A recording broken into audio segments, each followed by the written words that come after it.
Boa noite, queridos. Quero cumprimentar você com a graça e a paz do nosso Senhor Jesus. Amém. Amém.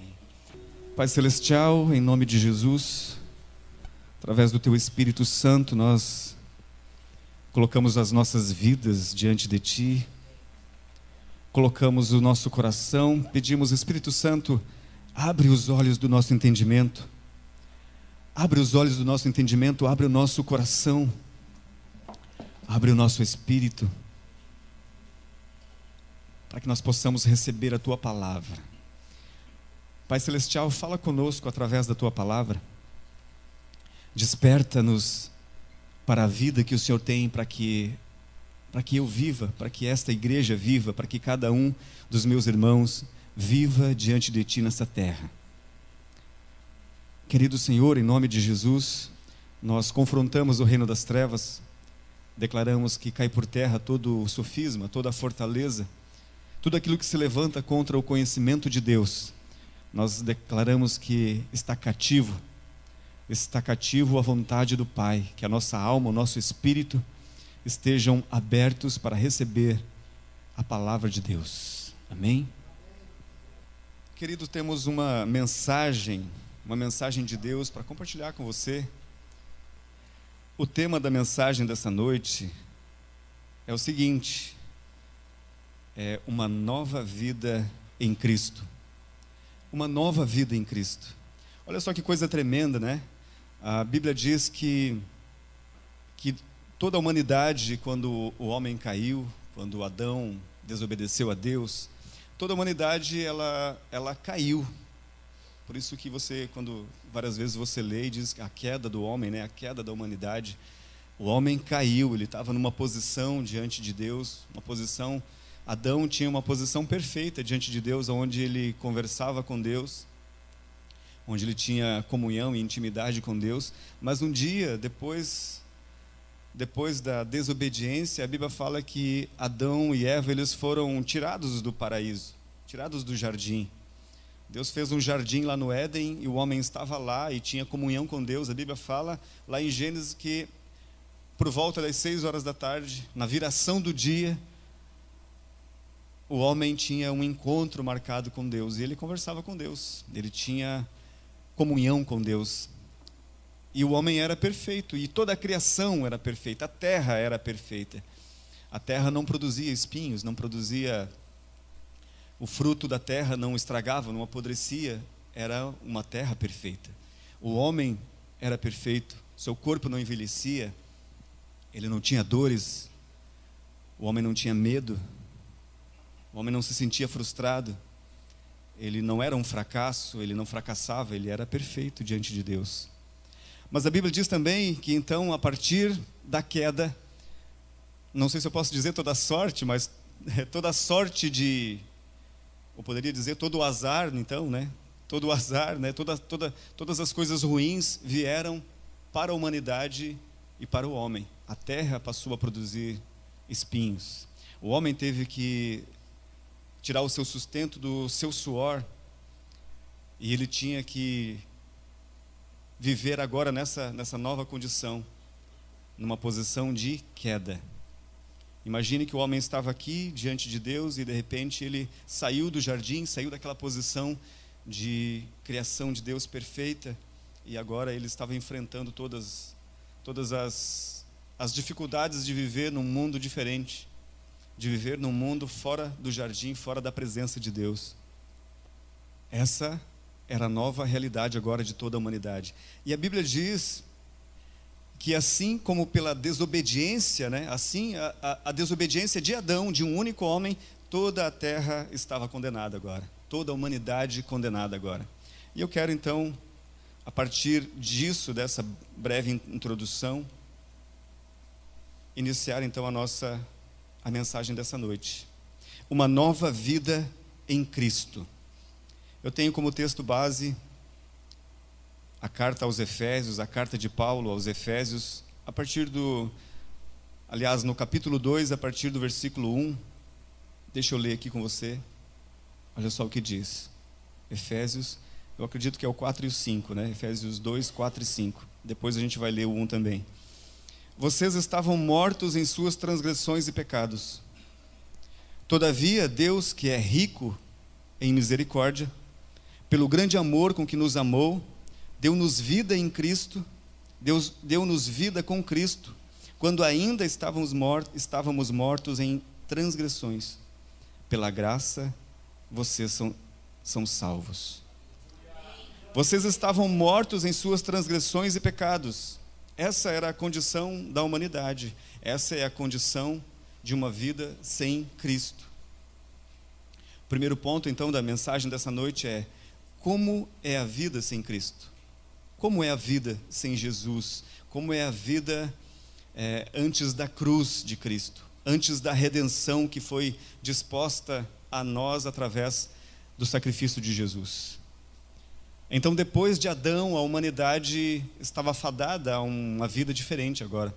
Uma vida, olha só o que diz aqui a continuação desse texto. Deixa eu ler aqui a partir do versículo 1, então, aí você vai entender melhor. Versículo 1: Vocês estavam mortos em suas transgressões e pecados, nos quais costumavam viver quando seguiam a presente ordem deste mundo e o príncipe do poder do ar, o espírito que agora está atuando nos que vivem na desobediência. Anteriormente, todos nós também vivíamos entre eles, satisfazendo as vontades da nossa carne, seguindo os seus desejos e pensamentos. Como os outros, éramos por natureza merecedores da ira. Então essa é a condição da humanidade sem Cristo, sem Jesus, sem o sacrifício de Cristo. Perceba que a Bíblia diz que existe uma ordem. Olha só o que diz o versículo 2: nos quais, falando dos pecados e transgressões, nos quais costumavam viver, quando seguiam a presente ordem deste mundo e o príncipe do poder do ar, do espírito que agora está atuando nos que vivem na desobediência. Lembra que eu falei no começo? Que por causa da transgressão de um único homem, então existem os filhos da desobediência. Lá em Romanos você vai ver, a Bíblia trata assim: assim como pela desobediência de Adão, todos pecaram e todos estão destituídos da presença, da glória de Deus. Assim também, pela obediência de um único homem, Cristo Jesus, todos são chamados filhos de Deus, certo? Então, se por causa de Jesus todos são chamados filhos de Deus, por causa de Adão, toda a humanidade é filha de Adão, e está debaixo da condenação de Adão, está debaixo da sentença que Adão recebeu pela desobediência. Então, a Bíblia está dizendo para nós aqui que a vida sem Jesus é estar debaixo desta ordem, está debaixo desse sistema que oprime o homem. E nós não estamos falando aqui de um sistema político, né? Você vai dizer, fora do sistema, né? O pessoal fala aí na internet muito, né? Não estamos falando disso, estamos falando de um sistema governado pelo príncipe deste mundo, Satanás e seus demônios.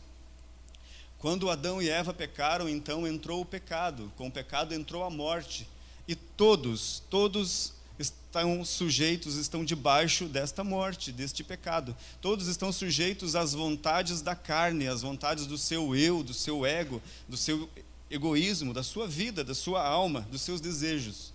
Todos estão debaixo desse sistema, desse príncipe, do governador do ar, do que atua nas regiões celestes, nas alturas, Satanás e seus demônios. Lembra que a Bíblia diz que a nossa luta não é contra a carne e contra a sangue, mas sim contra as potestades, os dominadores do ar. E aqui a palavra também está dizendo que o mundo sem Cristo é regido por essa entidade, por esses demônios, por esse principado.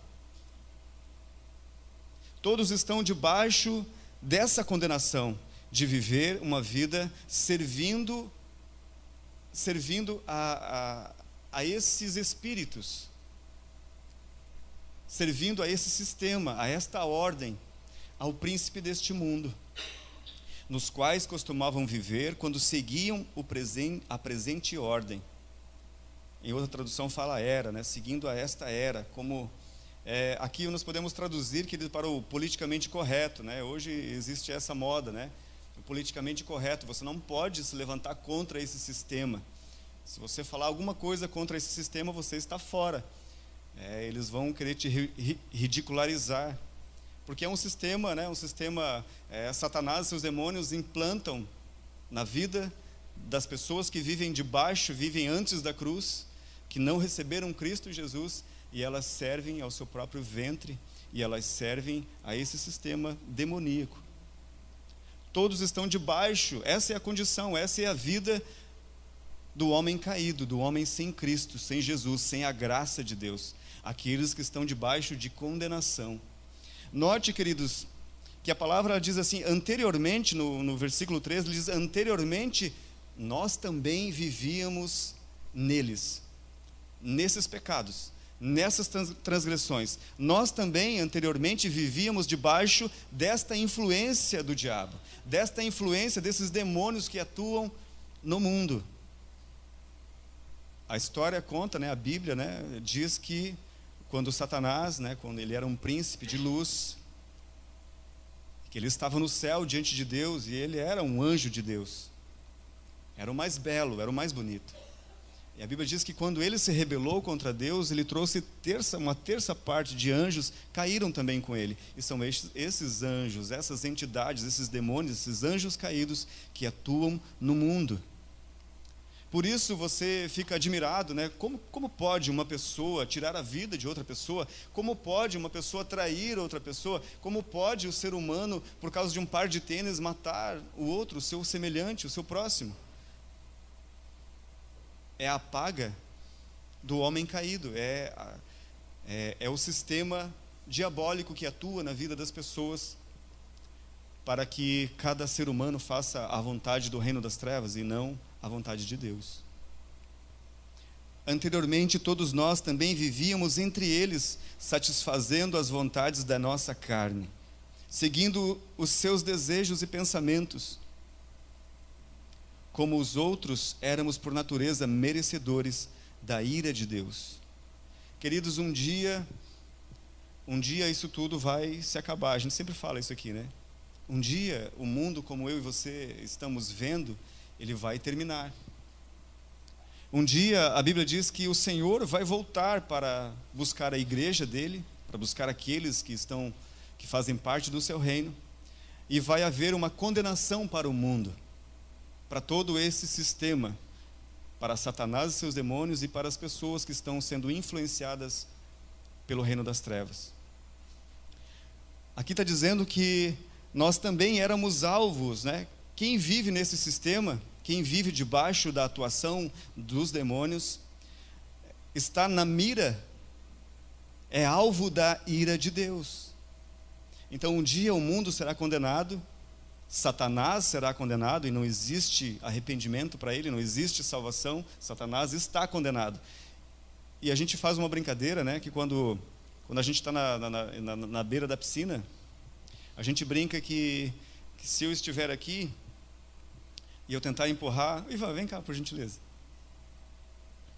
A gente faz uma brincadeira, que quando a gente está ali brincando, ali na volta da piscina, e se eu tentar empurrar o Ivan, ele vai tentar me levar junto com ele, Eu empurro ele aqui, eu caio. Isso já aconteceu, Eu caio, mas eu levo alguém comigo, não é assim? Eu empurrei o Ivan, ele está caindo, mas ele se segura e tenta me levar junto com ele, para que eu caia na piscina, para ele não... Obrigado, Ivan. Para ele não passar vergonha sozinho, certo? Então, Satanás é mais ou menos dessa forma. Ele sabe que ele está condenado e que o seu tempo está breve, e um dia ele será julgado, e ele já foi julgado e condenado, e um dia ele será extinto para toda a eternidade, preso para toda a eternidade. Acabará o reino das trevas, Satanás e seus demônios. O que ele faz? Assim como o meu amigo que eu empurro para fazer aquela brincadeira na piscina, ele não quer cair sozinho, ele quer levar a criação de Deus, os filhos de Deus, ele quer levar o máximo de pessoas, a humanidade, junto com ele. Anteriormente nós também estávamos nessa condição, a Bíblia diz, alvos da ira de Deus, por causa do pecado. A Bíblia diz que o pecado, ele nos afasta de Deus. A Bíblia diz que nós éramos alvos da ira de Deus. Essa era a nossa condição, certo? Mas existe uma notícia boa. Você pode dizer um amém? Amém. Tem uma notícia boa, ok? Então vamos adiante, olha só o que diz a palavra. Segundo pensamento aqui. Então, como era a vida antes de Cristo, a vida sem Cristo, uma vida debaixo dessa condenação, é uma vida de morte, uma vida de tristeza, uma vida de destruição.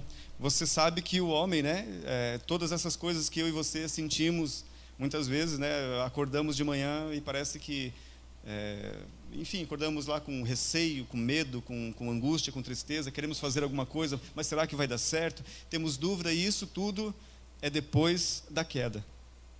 O homem diante de Deus, o Adão, lá no jardim, ele era perfeito, ele não sofria nada disso. Mas então toda a humanidade, por causa de Adão, toda a humanidade está debaixo dessa condenação. E não somente de uma vida fadada a ter percalços aqui nesse mundo, mas principalmente afastado de Deus, sem comunhão com Deus e alvo da ira de Deus. Sem Jesus, não tem como agradar a Deus, não tem como chegar a Deus. Sem Cristo é uma vida de tristeza aqui na terra, mas o pior é que é uma vida de condenação depois, para a eternidade. Mas a boa notícia é o seguinte: o que Deus fez por nós, esse é o segundo ponto. O que Deus fez por nós? Você sabe o que Deus fez por nós? Versículo 6, do mesmo capítulo 2 ali de Efésios. Versículo 6. Olha só que tremenda notícia. Todavia, Deus, que é rico em misericórdia, pelo grande amor com que nos amou, deu-nos vida com Cristo. Todavia, Deus, que é rico em misericórdia, pelo grande amor com que nos amou, deu-nos vida com Cristo, quando ainda estávamos mortos em transgressões. Pela graça, vocês são salvos. Aleluia, aleluia. Queridos, o Evangelho, a tradução, o significado da palavra Evangelho é boa nova, é boa notícia. Essa é a boa notícia. A boa notícia é que Deus nos amou.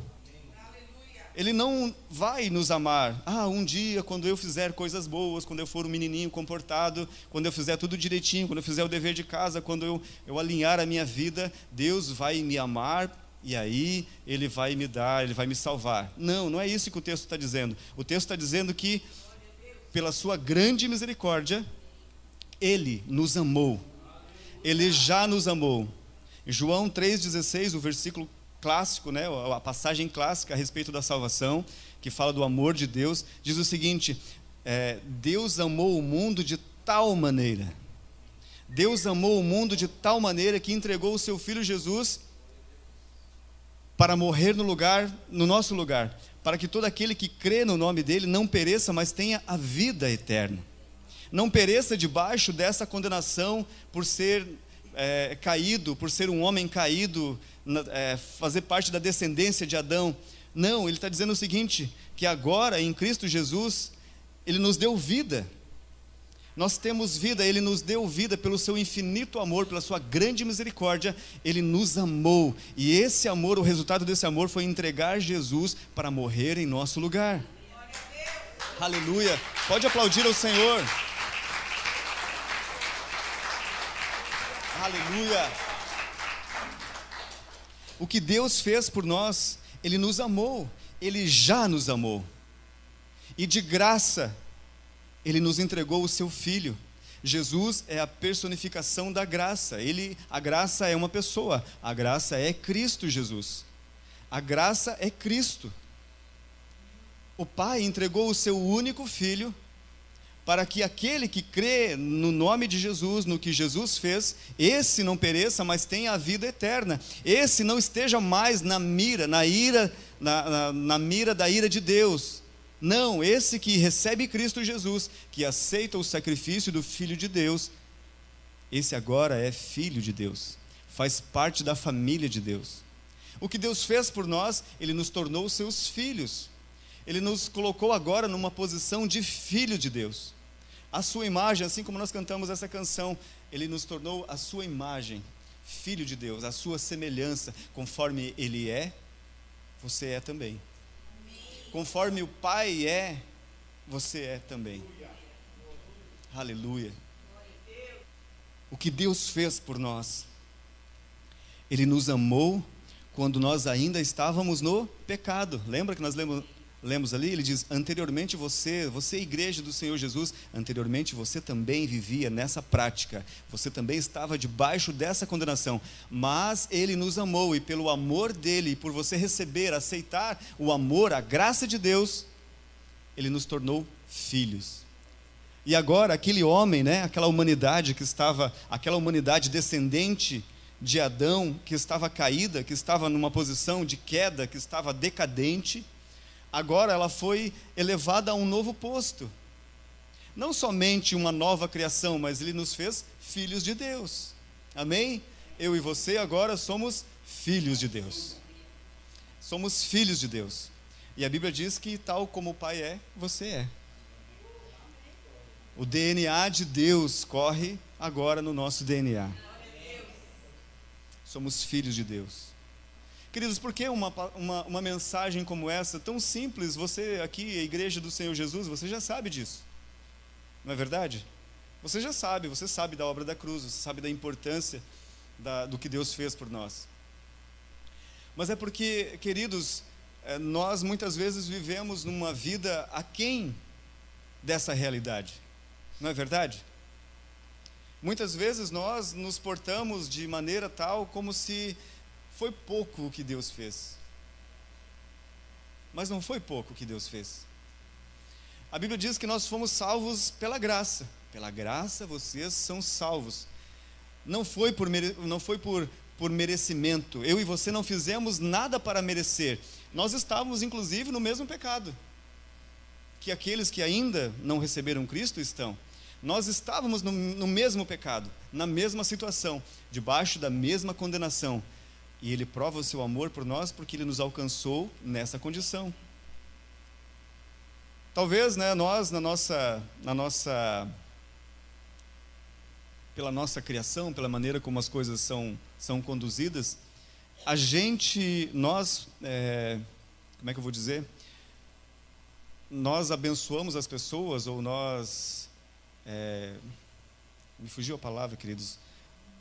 Nós graduamos ou congratulamos as pessoas pelo que eles fazem, não é verdade?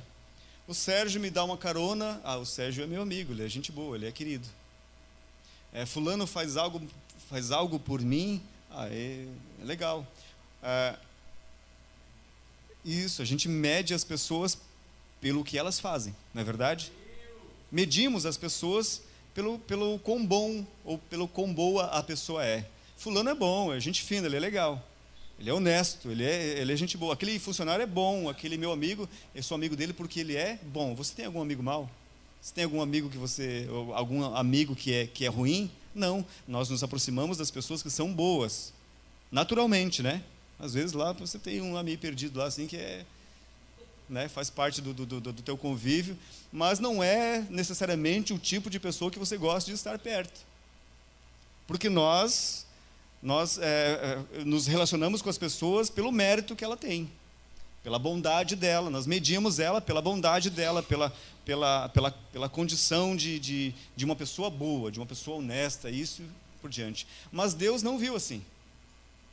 Ele prova seu amor por cada um de nós, pela humanidade, porque Ele não ama só a igreja dele, que hoje, eu reconheci Cristo, então Deus me ama. Não, a Bíblia diz ali que Ele nos amou quando nós éramos pecadores. Então, toda a humanidade, não é por mérito que nós fomos salvos não porque nós éramos bonzinhos, não porque eu e você nos aproximamos de Deus. Agora é o seguinte, eu preciso ser salvo, olha como esse mundo está doido aí, eu preciso ser salvo, então agora eu vou fazer coisas boas, coisas legais, para que Deus olhe por mim e diga, poxa, vamos fazer o seguinte, o Ney agora era uma tranqueira, era uma curva de rio, mas agora ele está se comportando, então, né, vem para cá, Ney, vem aqui para o meu time, vem fazer parte aqui dos escolhidos agora, porque você é uma boa pessoa. Não foi assim, queridos, não foi assim. Ele nos amou, nós encharcados no lodo do pecado. Ele nos amou, nós ainda estando mortos, né? Como é uma vida sem Jesus? Uma vida sem Jesus é uma vida de morte, né? E nós estamos fadados à morte, a uma morte eterna. Mas Ele nos amou, e de graça nos deu salvação. Mais adiante Ele vai dizer o seguinte, que nós recebemos essa graça. O amor de Deus, nós desfrutamos desse amor de Deus somente pela fé, recebendo o que Deus fez por nós, o que Jesus fez. Somente isso. Eu não preciso fazer nada para ser salvo. Você consegue entender isso? É graça. Graça é um favor imerecido. Você não merecia, mas Ele fez. Eu não merecia, mas Ele fez. Eu não merecia o seu amor, mas Ele me amou. Eu não merecia a salvação, mas Ele me salvou. Pela graça nós somos salvos. E Ele diz, isso não vem de você. Não é por obras, para que ninguém se glorie.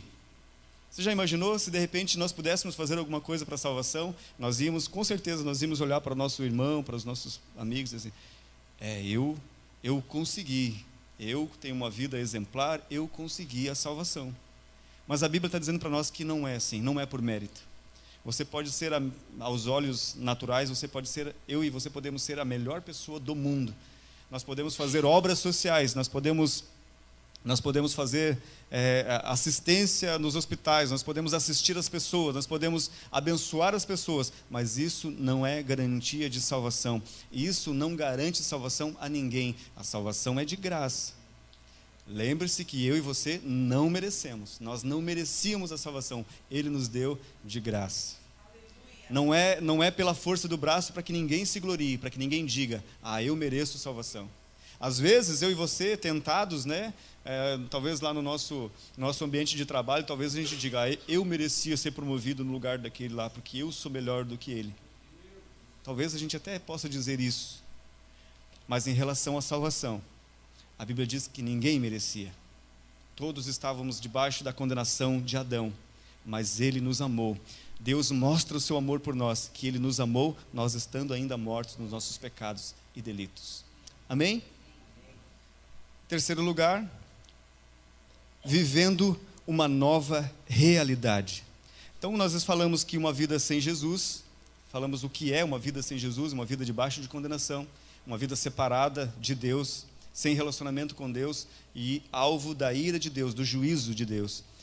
E nós vimos também o que Deus fez por nós. Ele nos amou de tal maneira que Ele entregou o seu Filho, de graça nos salvou. Amém? E em terceiro lugar, vivendo uma nova realidade. Versículo 6 diz assim: Deus nos ressuscitou com Cristo. Amém? Deus nos ressuscitou com Cristo e com Ele nos fez assentar nas regiões celestiais em Cristo Jesus. Deus nos ressuscitou com Cristo e com Ele nos fez assentar nas regiões celestiais em Cristo Jesus. Como eu disse, queridos, a salvação não foi apenas para que eu e você ficássemos esperando a volta de Jesus. Não foi para que a gente ficasse apenas, beleza, agora eu fui salvo, eu não merecia, mas Ele me amou e me salvou, agora eu vou ficar esperando. Não importa a vida que eu vivo aqui na terra, não importa se eu tenho condições financeiras, não importa se eu tenho saúde, não importa, o importante é que eu tenho salvação, tenho vida eterna, amém, o Senhor vai voltar e vai me levar. Mas é mais do que isso, amém? A vida com Cristo é mais do que isso. Aqui está falando que Ele nos ressuscitou, ou seja, estávamos mortos, né? Lembra? A vida sem Jesus é morte. Ele nos ressuscitou. Alguém aqui já morreu? Não, né? Ninguém morreu, está todo mundo vivinho aqui. Certo? Mas Ele diz que uma vida sem Jesus, mesmo vida sem Jesus é morte. Ele diz, olha, Ele nos ressuscitou com Cristo. Ou seja, nós estávamos mortos. Deus nos ressuscitou com Cristo e com Ele nos fez assentar nas regiões celestiais em Cristo Jesus. Ele nos fez assentar nas regiões celestiais com Cristo Jesus. É uma nova posição. O homem caído, aquele que estava caído debaixo de condenação, aquele que desceu, que estava na presença de Deus, mas caiu, estava numa forma decadente, agora estão assentados com Cristo nas regiões celestes. Queridos, isso tem muito significado na vida do cristão. Lembre que o tema aqui da nossa ministração é uma nova vida em Cristo Jesus, uma nova vida em Cristo. E essa nova vida em Cristo ainda, a gente poderia dizer assim, né? Não posso dizer que não é só a salvação, porque a salvação já é muita coisa. Mas está dizendo que nós temos um estilo de vida para viver aqui nessa terra, um jeito de viver. O Senhor está dizendo para nós essa noite que nós podemos viver sobre uma nova ótica, sobre uma nova realidade. A realidade que nós podemos viver, que Ele nos colocou, foi nas regiões celestiais, nas regiões eternas. Lembra que nós lemos no começo que o mundo caído, ele está debaixo de um senhorio, ele está debaixo de um domínio, certo? E as pessoas vivem neste mundo sob a influência do dominador do ar, do espírito que atua nos filhos da desobediência, nos filhos de Adão. Agora é o seguinte, o amor de Deus por nós nos salvou, nos resgatou do império das trevas, nos tirou dessa condição, nos tirou dessa posição de queda, de estar de homem caído, e Ele nos assentou nas regiões celestiais com Cristo, ou seja, nós estamos acima do sistema. Agora Ele te colocou acima do dominador do ar. A Bíblia diz que o trono de Deus ele está acima, né? Nos céus. O trono de Deus, ele diz que a terra é o estrado dos seus pés. E aqui diz o seguinte, que se a nossa luta não é contra a carne, não é contra o meu amigo, não é contra a minha esposa, contra o marido, a esposa, a nossa luta não é contra as pessoas que querem fazer algum mal para nós, a nossa luta é contra os poderes das trevas que atuam na vida das pessoas. Agora a Bíblia está dizendo para nós que Ele nos fez assentar acima, nas regiões celestes. Nós estamos assentados com Cristo. Assentados com Cristo é numa posição de autoridade. Você tem autoridade sobre o poder do ar. Ele te colocou numa posição de autoridade sobre o príncipe das trevas. A Bíblia diz que o inimigo está debaixo dos nossos pés, porque nós estamos assentados nas regiões celestes em Cristo Jesus. E eu dava um brado de vitória, eu dava um glória a Deus por isso. Aleluia.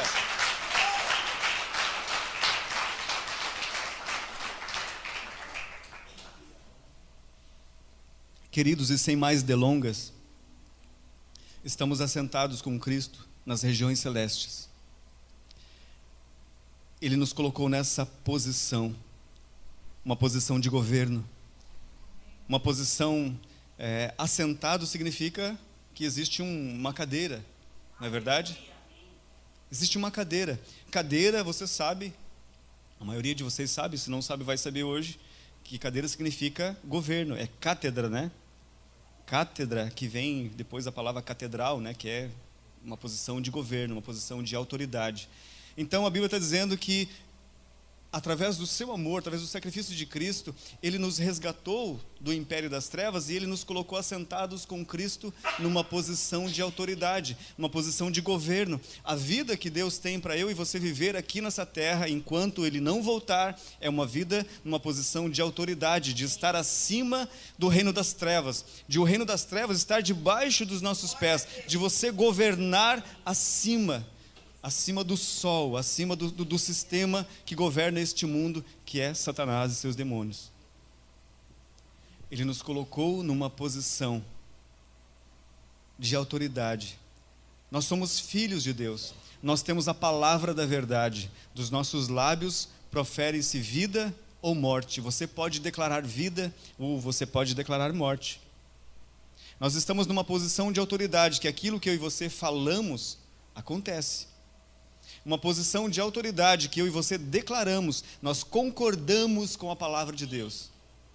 O Senhor está chamando nós essa noite para um novo tempo, para um tempo de viver acima, nas regiões celestiais, numa posição de governo, aonde você não é um coitadinho, onde você não é uma pessoa, meu Deus, a minha dor, a minha enfermidade, as minhas limitações, a minha idade avançada, a minha velhice, a minha juventude demais, a minha inexperiência. Não, Ele está nos chamando para um novo tempo, para um tempo de viver numa posição de autoridade, de governo, de estar assentado com Cristo nas regiões celestes e exercendo influência na matéria, exercendo influência sobre o mundo, sobre as coisas cotidianas. O Senhor está nos chamando, como igreja do Senhor Jesus, a cada um de nós, a cada família aqui representada, a cada homem, mulher, senhor, senhora, a cada jovem, a cada criança, para viver um novo tempo, para viver a vida de Deus, para viver uma nova vida em Cristo, uma vida assentado nas regiões celestes, dominando, governando, exercendo influência em todas as áreas da nossa vida. Sobre a saúde, o que a Bíblia diz a respeito de saúde? Diz que Jesus levou na cruz as nossas dores, as nossas enfermidades, e eu concordo com ele, digo amém. Eu recebo saúde no meu corpo, porque Cristo fez, porque a palavra de Deus diz que é assim. A palavra de Deus fala, o que a palavra de Deus fala a respeito de casamento, eu digo, eu concordo com a tua palavra. O que a palavra de Deus diz a respeito da minha vida financeira, eu digo, Senhor, eu concordo com a tua palavra. O que a palavra de Deus diz a respeito das pessoas à minha volta, eu digo, Senhor, eu concordo com a tua palavra. Se a Bíblia diz que eu e a minha família servimos ao Senhor, eu digo, Deus, eu concordo com a tua palavra, porque eu estou assentado com Cristo nas regiões celestes. E o reino das trevas está debaixo dos nossos pés. Satanás e seus demônios estão debaixo dos nossos pés. Amém?